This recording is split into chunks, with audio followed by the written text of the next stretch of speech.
Escala en París, Aida Palau.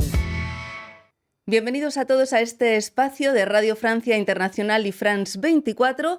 El próximo 30 de noviembre los hondureños están llamados a las urnas para elegir al nuevo presidente que sustituirá a Xiomara Castro. Honduras vota también para renovar el Congreso, elegir a los diputados del Parlamento Centroamericano y a los alcaldes. La campaña electoral ha estado marcada por ataques mutuos de los principales candidatos que se acusan entre ellos de intento de fraude en un país donde los ciudadanos esperan mucho más de las élites políticas, como la lucha contra la pobreza, la violencia, la corrupción o el narcotráfico.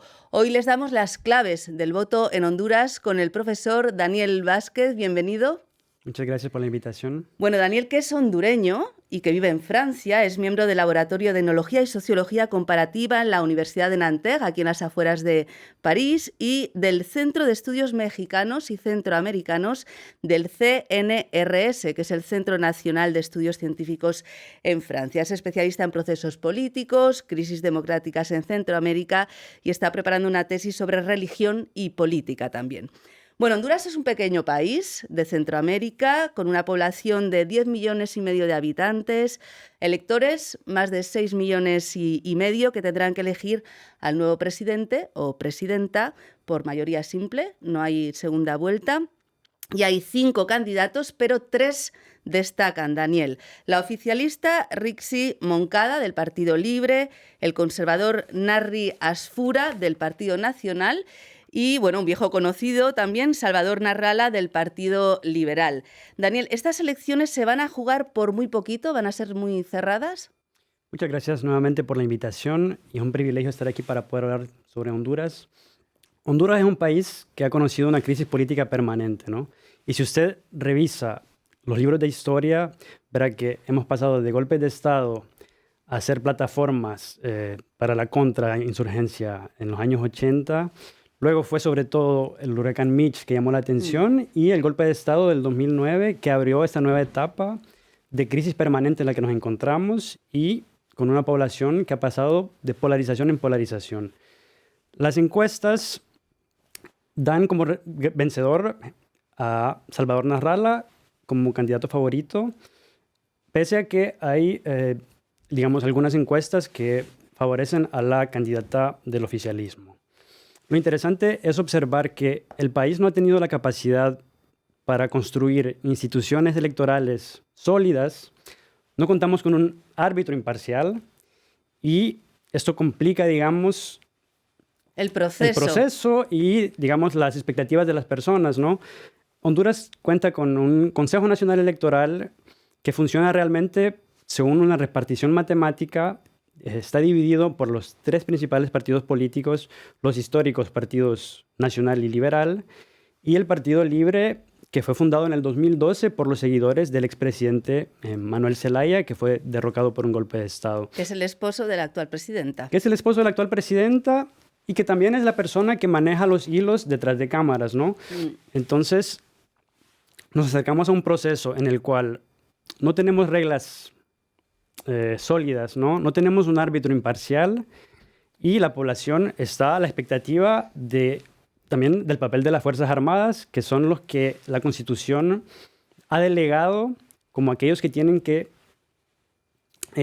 seguir, digamos, las urnas, garantizar, ¿no?, que todo esté en orden el día de las elecciones. ¿Hay garantías? ¿Eso lo pueden hacer las Fuerzas Armadas? El antecedente principal que tenemos son las elecciones de marzo de 2025, se llaman las elecciones primarias en Honduras, en las cuales cada partido ha escogido a su candidato para las elecciones generales, ¿no?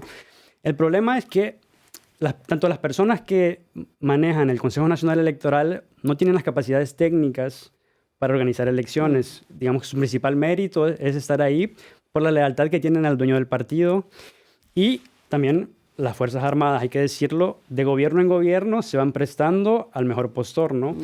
Entonces, en las elecciones primarias lo que sucedió es que no llegaron a tiempo las papeletas electorales, ¿no? Y ahí se abrió una crisis que todavía no se ha cerrado.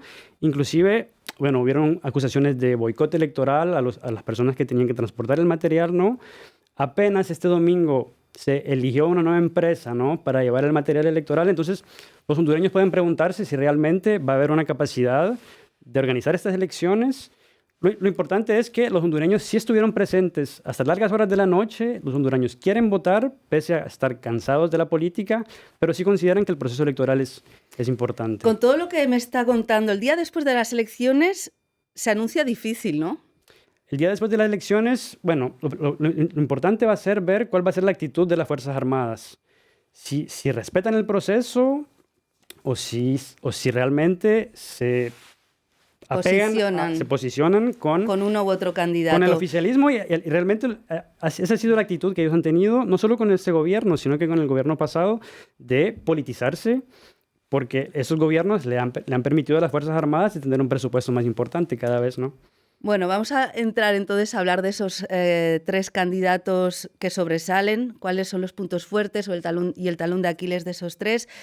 Richie Moncada, de Libre, ministra de Defensa y de Finanzas, que es como la continuidad, ¿no?, de las políticas actuales. Si usted escucha el discurso de Richie Moncada, ella se presenta como la continuadora del trabajo empezado en el primer gobierno de Manuel Zelaya, que fue derrocado, ¿no?, por un golpe de Estado, y de su esposa, Xiomara Castro. El problema con eso es que, de alguna manera, ella también lleva sobre sus espaldas todo el desgaste que ha conocido este gobierno, ¿no? Algunas de las principales promesas de campaña de Xiomara Castro no pudieron ser cumplidas, como la instauración de una comisión contra la impunidad y la corrupción que tenía que instalarse con el apoyo de las Naciones Unidas, ¿no? Se firmaron memorándums, hubieron negociaciones, pero con el bloqueo permanente que hemos conocido en el Congreso Nacional, esta propuesta no pudo cumplirse. Otro de los elementos importantes del desgaste del gobierno es esta crítica de diferentes sectores de la sociedad del profundo nepotismo que hay en el gobierno, ¿no? Si usted se fija en las principales figuras del gobierno y del partido, son personas que están estrechamente ligadas, familiares y amigos del clan presidencial, ¿no? Entonces, esos son elementos que le pesan a la candidata, pero yo diría que el elemento más importante fue la divulgación en 2023 de un narcovideo en el cual se ve al cuñado de la presidenta, hermano de Manuel Zelaya, ¿no?, Carlos Zelaya, una de las figuras más importantes del partido, se le ve negociando con uno de los miembros de la banda criminal, Los Cachiros, que también, dicho sea de paso, fue la banda criminal que permitió de enjuiciar al expresidente Juan Orlando Hernández con su hermano Tony Hernández, ¿no? Entonces, en este video que data del 2013 y que fue divulgado en el 2023, se entiende, por medio de este video, que desde aquel momento, pues, la campaña presidencial de Xiomara Castro estaba financiada por dinero del narcotráfico. Eso le puede complicar a Moncada. Narri Arzfura, Partido Nacional, empresario y exalcalde de Tegucigalpa, reconocido por su gestión, pero también con muchas críticas, ¿no? Narri Arzfura, el candidato del Partido Nacional, el Partido Nacional que gobernó el país del 2010 al 2022, fue durante 8 años alcalde de Tegucigalpa, y muchos capitalinos pueden preguntarse del atrevimiento que él tiene, ¿no?, para presentarse, por la manera en que entregó la alcaldía y por, digamos, toda esta opacidad que hubo con el manejo de fondos públicos. El punto fuerte que ellos tienen es que tienen un partido bien estructurado, que tiene, digamos, arraigo territorial y que ha sabido manejar muy bien toda una red clientelar que le permite tener fuerza el día de las elecciones. Hay que decir que en Honduras las elecciones no se deciden únicamente por ganarse el consentimiento de la gente o por el voto libre de las personas, sino que lo fundamental es tener el control en las mesas electorales, el control al momento de transmitir los resultados, y que realmente todo se juega por quién puede movilizar más votantes, comprar conciencias. Y bueno, ya hemos visto recientemente que el gobierno se ha dedicado a repartir diferentes subsidios, diferentes bonos de dinero en efectivo, que espera que esto les sirva para el día de las elecciones. Las urnas. ¿No? Bueno, tercer candidato favorito, Salvador Narrala, Partido Liberal. Se presenta como la renovación, pero bueno, es un viejo conocido, 4 veces ya que se ha presentado. Salvador Narrala mantiene desde su primera incursión en la política en el 2013 este discurso de que él es la persona que tiene las manos limpias, de que él es el outsider de la política, ¿no? Pero se ha presentado 4 veces a las elecciones, como usted dice. Inclusive creó su propio partido, que se llamaba Partido Salvador de Honduras, ¿no? Entonces, él ha estado yendo y viniendo, construyendo estas alianzas, ¿no?, con los diferentes actores. Él fue una pieza clave para la victoria de Xiomara Castro en el 2021 e inclusive fue su vicepresidente, ¿no? Entonces, uno puede preguntarse cómo es que ahora se está presentando con el Partido Liberal, que de hecho es el partido de donde los Zelaya vienen, ¿no? Pues estas son las sorpresas que nos presenta la política hondureña, esos vaivenes y digamos, para quienes no le siguen mucho la pista al país, podríamos decir que es una especie de imitador de Bukele, está entre Bukele y Milei, ¿no? Actualmente. Eso sería el ejemplo. Justamente, el tema de la inseguridad es muy importante en el país. ¿Los hondureños ven el modelo de Bukele en El Salvador como un modelo a seguir? Bueno, hay una fascinación por Bukele, no solo en Honduras, sino que podríamos decir en toda Latinoamérica, ¿no? Y si usted mira los sondeos de opinión que producen los jesuitas, por ejemplo, en Honduras, que son los más serios, usted verá que el problema de la inseguridad es año tras año lo que más interesa a los hondureños, ¿no? Además de la corrupción y el desempleo.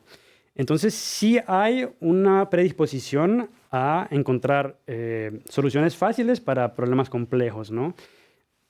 El gobierno ha implementado un estado de excepción desde diciembre del 2022 que se ha prorrogado de manera indefinida. Ad vitam aeternam, ¿no? Casi. Sin el acuerdo del Congreso Nacional, como debería de ser, ¿no? Y los resultados son un poco ambivalentes. Es cierto que ha habido una reducción en las tasas de homicidio de 38 por cada 100.000 habitantes en el 2022 a 27 por cada 100.000 habitantes en el 2024, lo que no es poca cosa. Uh-huh. Pero también es cierto que, según algunos estudios independientes, los niveles de extorsión siguen aumentando. La violencia intrafamiliar sigue siendo importante en el país. Y como le decía... Los feminicidios, ¿no? Los feminicidios, bueno, de hecho, en respecto a la violencia contra las mujeres, en pleno estado de excepción fue que hubo una masacre en 2023 en una cárcel de mujeres en la que murieron 46 privadas de libertad en pleno estado de excepción. Entonces uno puede preguntarse, bueno, si esto más bien es una medida retórica, ¿no?, para presentarse como con fuerza frente a la criminalidad, o cuáles son realmente sus resultados, porque, como le decía antes, puede uno confiar en un gobierno en el cual hay pruebas tajantes de que se ha sentado a negociar dinero para campaña política con narcotraficantes confesos. Bueno, pues con esta pregunta nos quedamos porque ya se nos ha ido el tiempo. Muchísimas gracias, Daniel Vázquez, por todo este análisis del panorama político en Honduras y esas perspectivas para esas elecciones del 30 de noviembre. Muchísimas gracias. Muchas gracias a usted. Y gracias también a todos ustedes por habernos acompañado. Ya saben que también nos pueden seguir por internet en rfimundo.com y en france24.com. Hasta pronto, amigos.